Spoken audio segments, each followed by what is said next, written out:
siap tak siap, suka tak suka, kau akan didatangkan. Apa yang akan ditanya oleh Allah? Perbuatanmu, amalmu.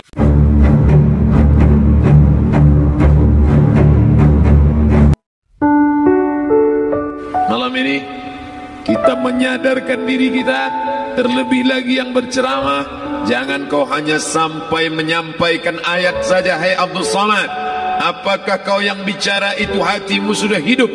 Senantiasa merasakan diri, aku orang paling hina, aku orang paling kotor, ditempelkan kening ke lantai di tempat yang diinjak tapak kaki, mengatakan bahwa aku bukan siapa-siapa.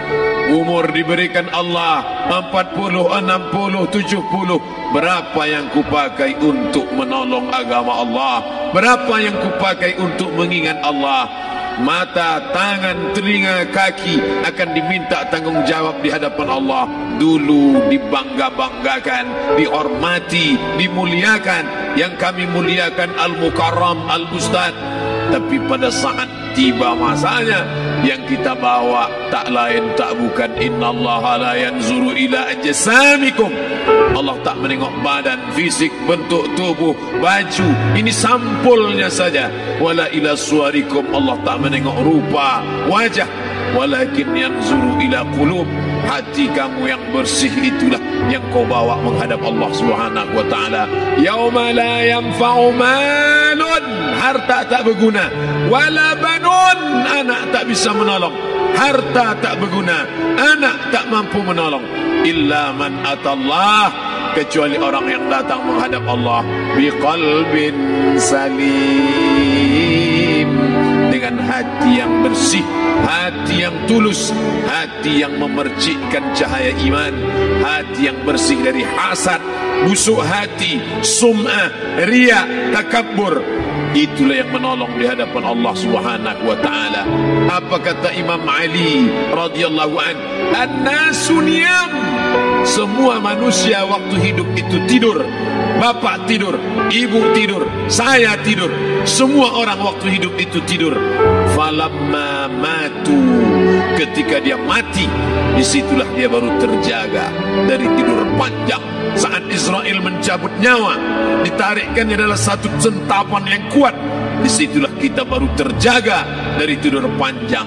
Betapa aku meninggalkan salat, betapa aku tak berzakat, betapa dulu kekuasaan. Aku lulus umur 30, pensiun 58, 28 tahun, apapun tak pernah kubuat untuk agama. Sibuk membesarkan anak, sibuk mengurus warisan.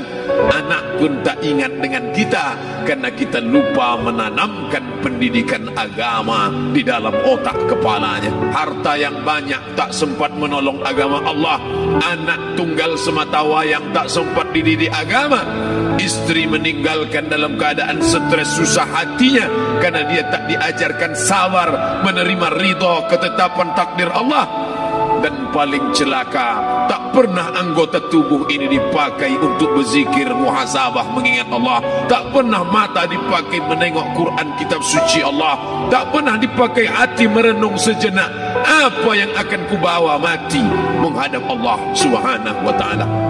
Abdul Samad dari dalam tanah naik ke atas tanah, ceramah, masuk balik ke dalam tanah. Yang kau bawa apa? Baju koko tinggal, peci tinggal, pakaian kehormatan tinggal. Yang kau bawa kain tidak berjahit, disobek, kerak. Itu yang akan menyampul kulitmu, yang selama ini kau dimandikan, dibersihkan oleh ibumu dulu 60 tahun yang lalu. Sampai masanya kau lupa kapan kau dimandikan dulu. Sekarang ruh melihat, disebut dia ruh karena dia roha, ya ruhu, ruh, seperti aroma semerbak yang datang pergi hinggap. Ruh sampai masanya dia datang masuk ke dalam jasad. Ruh sampai masanya dia pergi meninggalkan jasad. Malam ini dimuliakan Al-Mukarram Haji Abdul Samad LCMA. Kenapa Abdul Samad ini dimuliakan?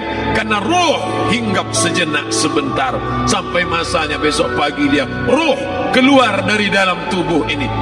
Anak yang katanya ayahku sayang, istri katanya kaulah abang. Sampai masanya mereka tak lagi mau mendekat. Rumah itu saya yang buat, saya yang mengukurnya. Tapi begitu ruh sudah keluar dari badan, tidak satu pun semeter, sesenti, sejengkal, sehasta ada tempat di rumah itu untuk jenazah bernama jenazah Abdul Somad. Mana kawan, sahabat, andai tolan, anak menantu, teman sekantor, semuanya pergi meninggalkan. Yang tetap dibawa, kalau pernah kaki melangkah salat berjamaah di masjid, kalau pernah tangan mengusap kepala anak yatim, kalau pernah tangan mengucap subhanallah. Nanti di akhir tausiah kita akan berzikir, munajat, muhasabah diri, berdoa, mengenang apa yang akan kita bawa menghadap Allah Subhanahu wa taala. Datang malaikat membawa kain kafan dari cahaya, akan menyambut ruh yang mulia. Hadis riwayat Ahmad bin Ambal dalam kitab Al-Musnad, turun malaikat berlomba-lomba membawa kain putih dari cahaya, menunggu ruh akan keluar. Ruh menetes seperti embun di ujung daun. Daun tidak bergoyang, ranting tidak patah. Ruh menetes pelan turun ke dalam kain kafan, dibawa malaikat ke pintu langit. Tak sabar mereka menyambut. Inikah dia yang selama ini berjamaah? Berapa banyak yang masyhur terkenal di bumi, malaikat tak mengenal dia. Ini ruh siapa? Tapi ini bukan LCMA, dia bukan ustaz, dia bukan ulama, tapi imannya dalam, kekuasaan dipakai menolong agama Allah. Ruhnya keluar di bawah, semua malaikat mengucapkan salam. Inilah orang yang selama ini kami tunggu-tunggu, catatannya sudah lama. Setiap pagi petang malaikat subuh membawa catatan namanya, malaikat malam membawa catatan namanya. Kami merindukannya. Begitu orang-orang yang masyhur di langit tapi tak dikenal makhluk bumi. Tapi ada sebaliknya, yang rohnya disentapkan, ditarik malaikat dengan begitu tarikan yang sangat kuat. Nabi bertanya saat Isra Mi'raj kepada mereka yang sudah mati ribuan tahun yang lalu, apa yang kalian rasakan?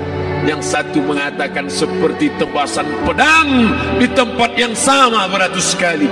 Yang satu mengatakan seperti kambing yang dikuliti hidup-hidup. Yang satu mengatakan seperti mata kail pancing ditarik dari kulit yang basah.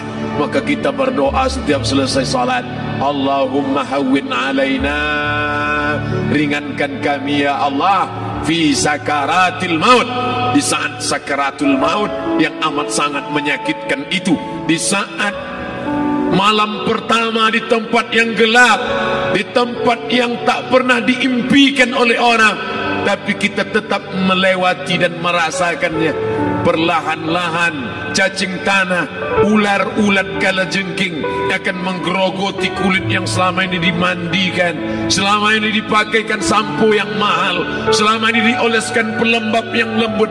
Tapi ternyata sebelum roh keluar jasad, setelah keluar dia hanya akan menjadi santapan cacing tanah, hancur berkeping hari demi hari.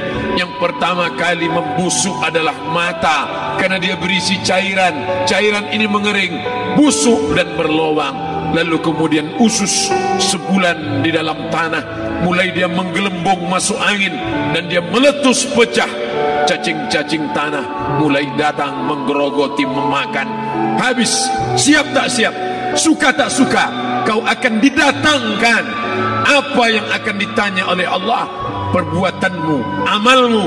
Faman ya'mal mithqala dzarratin khairan yarah. Sebesar biji sawi, sebesar ujung rambut, kau aniaya orang, kau makan titik puluh keringatnya. U'tul ajira ajrahu, berikan upah pekerjamu, gaji tukang panenmu, gaji tukang cuci setrikamu. Kau makan, kau tahan 3 bulan. Dia tak menuntut, dia senyum, dia hanya mampu mengadu kepada Allah. Tapi titik peluhnya yang keringatnya, air matanya akan kau balas di hadapan Allah Subhanahu wa taala. Di saat itu tak ada siapa bisa menolong. Hari ini uangmu banyak, kau bayar pengacara handal 1 jam 100 juta. bebas tanpa syarat. Tapi di hadapan Allah semua akan bersaksi.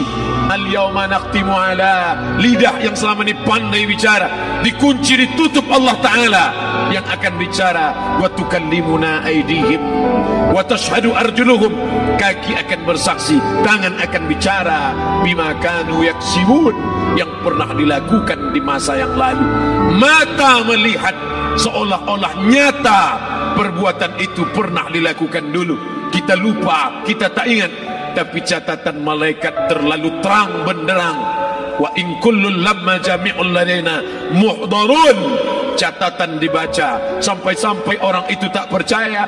Ma li hadzal kitab, kenapa buku catatan saya ini la yughadiru saghiratan, yang kecil-kecil, wala kabiratan, yang besar-besar, ahsaha, semua tercatat dalam buku catatan yang nyata.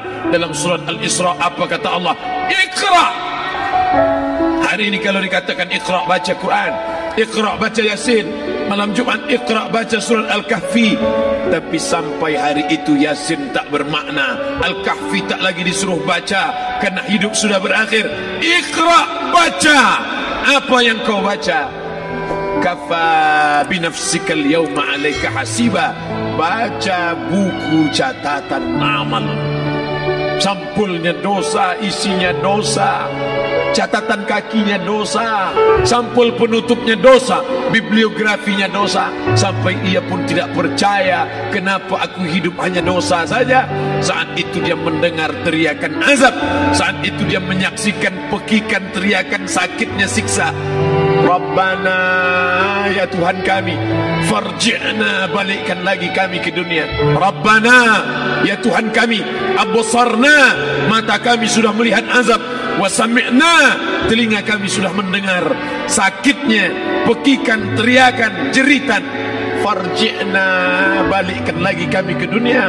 Na'mal salihan, kami ingin amal saleh, kami ingin bantu masjid, kami ingin sekolahkan anak yatim, kami ingin muliakan fakir miskin, kami ingin bantu panti jompo. Farji'na, balikkan lagi kami dunia. Kami ingin salat tahajud, kami ingin tahiyatul masjid, kami ingin puasa sunat. Saat itu penyesalan tak lagi berguna. Na'mal salihan, kami ingin amal saleh. Andai kau beri kami tenggat waktu ya Allah, laula akhartani, kalau kau beri aku waktu, ila ajalin qarib, aku tak minta hidup 1000 tahun, ila ajalin qarib, sebentar saja kau hidupkan aku ya Allah. Di situ orang baru tahu apa yang pernah dilakukan dulu, yang di masa lalu. Tak ada cara lain kecuali malam ini kita bertaubat, taubat nasuha, mandi, solat sunat taubat. Ma min muslimin yuznibu zamban, ada orang silap, khilaf, buat dosa, salah. Siapa yang tak pernah salah? Sedangkan datuk moyang kita Adam pun salah, tapi dia mengetahui, sadar salahnya. Dia berdoa, Rabbana zalamna anfusana, kami sudah menzalimi diri kami. Wa illam taghfir lana, kalau kau tidak mengampuni kami, wa tarhamna, kalau kau tidak merahmati kami, lanakunanna minal khasirin, kami termasuk orang yang rugi ya Allah. Maka malam ini kita bermunajat kepada Allah, berdoa, mengenang masa lalu, bergelimang dosa, besok tak akan kita ulang. Kita minta ampun kepada Allah Subhanahu wa taala. Astaghfirullahalazim, astaghfirullahalazim, astaghfirullahalazim.